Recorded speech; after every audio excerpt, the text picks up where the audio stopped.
Apa hubungan taktik perang Putin di fase keempat ini dengan akan membuat dunia dalam keadaan depresi? Bagaimana memahami Amerika yang memiliki 80 pangkalan militer di dunia, dan apa strategi Tiongkok mengepung dunia dengan membeli 80 pelabuhan di berbagai negara dunia yang semuanya bisa goncang dengan taktik perang fase keempat yang diubah Putin dari rencana awalnya penaklukan Ukraina menjadi menantang hegemoni dunia. Sahabat, melihat perang Ukraina yang secara berita mulai meredup, kemudian ditutup dengan berita Shanghai dan 23 kota Tiongkok terpapar gelombang 4 virus, di mana di sisa dunia mulai menganggap corona sebagai endemik seperti flu karena obat-obatan dan vaksin produk Big Pharma sudah berhasil kampanye jualannya. Sehingga walau banyak masih ke depannya keterpaparan, obat barang dagangan sudah aman jualannya. Pasar sudah tercipta, supply Big Pharma sudah tersedia. Orang-orang pejabat-pejabat pemerintah di berbagai dunia sudah dipegang semua oleh Big Pharma. Kampanye tak perlu lagi masif seperti 2 tahun belakangan ini. Kita ke fase perang Putin di Ukraina dulu. Kita ingatkan bahwa perang adalah hal yang sangat cair, sangat dinamis, dan tidak ada cara atau metode yang benar tepat seperti di kertas ketika rencana dibuat. Di tengahnya banyak improvisasi dilakukan, yang pokoknya by all means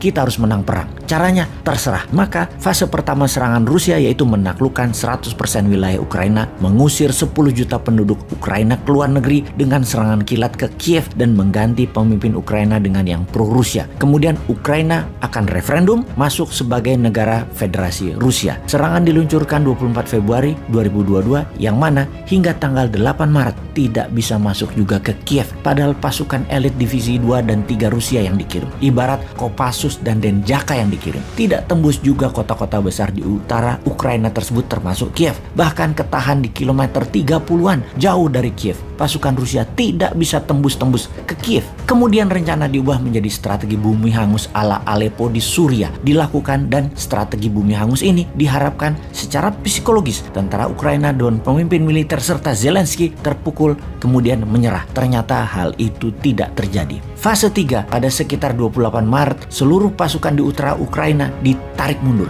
difokuskan ke kota-kota besar, kota pertahanan terkuat dari Ukraina di sisi timur Ukraina dan sisi selatan Ukraina. Itu semua diperkuat oleh Rusia. Mereka hanya mempertahankan wilayah yang banyak keturunan Rusianya. Itu aja yang difokuskan. Secara pencapaian militer, Rusia berhasil menaklukkan 20% wilayah Ukraina, dan ini solid win alias kemenangan mutlak. Namun di 80% wilayah Ukraina masih belum banyak kemajuan. Apakah Rusia masih mau maju mengambil seluruh wilayah Ukraina? Ini kita lihat di fase keempat yang di hari ke-60-an mulai dilakukan. Apa taktik perang yang dilakukan di fase keempat ini oleh Putin? Rusia mengepung dan tidak menyerang frontal, namun perlahan. Dia mengistirahatkan tentara utama, dirotasi tentara kedua. Atau kalau kita ilustrasikan, setelah Kopassus masuk, saat ini Kostrad yang masuk. Tidak perlu military agresif, tetapi mempertahankan dengan kepungan. Ala Salahuddin Al-Ayyubi mengepung Yerusalem di Perang Sabil. Tujuannya adalah membuat rakyat Ukraina kelaparan dan mengungsi ke barat. Putin memaksa NATO, sekutu dan barat memberi makan seluruh orang Ukraina. Putin membuka saluran kemanusiaan. Setengah dari pengungsi mengalir ke Eropa saat ini sudah. Membiarkan orang Eropa memberi makan setengah orang dari Ukraina, dan setengah sisa orangnya masih di kota-kota yang terkepung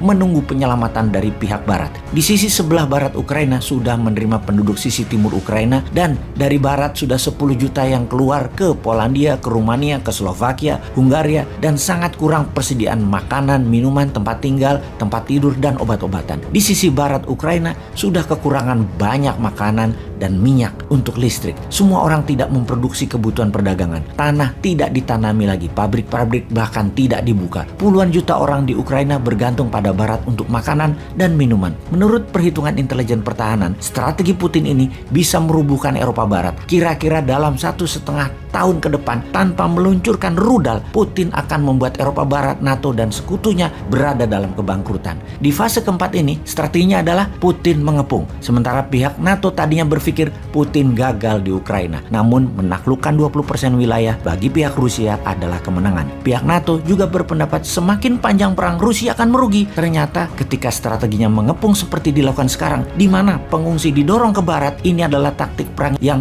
pihak barat tidak pernah bayangkan akan akan menerima 30 juta manusia pengungsi. Dikasih makannya bagaimana? Tinggalnya di mana? Eropa Timur, negara yang menerima pengungsi, mulai teriak-teriak sekarang kehabisan makanan, yang mana harga-harga makanan dunia itu naik. Pasukan Ukraina yang menanti dengan perang gerilya tidak bisa menyerang karena menerima ribuan orang mengungsi sekarang, seakan-akan menjadi tameng. Dalam fase keempat ini membingungkan dunia pastinya. Banyak ahli militer berpendapat bahwa Rusia tidak berani melakukan perang panjang, tetapi kenyataannya adalah sebaliknya. Ini adalah perang panjang yang dimainkan Rusia. Efeknya sekarang yang akan terjadi pada dunia apa? Harga minyak bumi dan gas alam dan kebutuhan pokok dunia pasti naik tinggi. Daya beli penduduk dunia turun akibat slowdown ekonomi 2 tahun terakhir karena pandemi. Feeling ya ini ya, feeling sekali lagi ya. Dapat dipastikan bukan analisa ini, feeling bosman, Amerika akan resesi. Ekonomi dalam negeri Amerika akan berat di tahun ini yang akan membuat dunia menjadi turun juga daya belinya. Namun Tiongkok secara ekonomi akan menguat, begitu juga India akan menguat, di mana efek Amerika yang menurun tadi bisa membuat Amerika murka. Daripada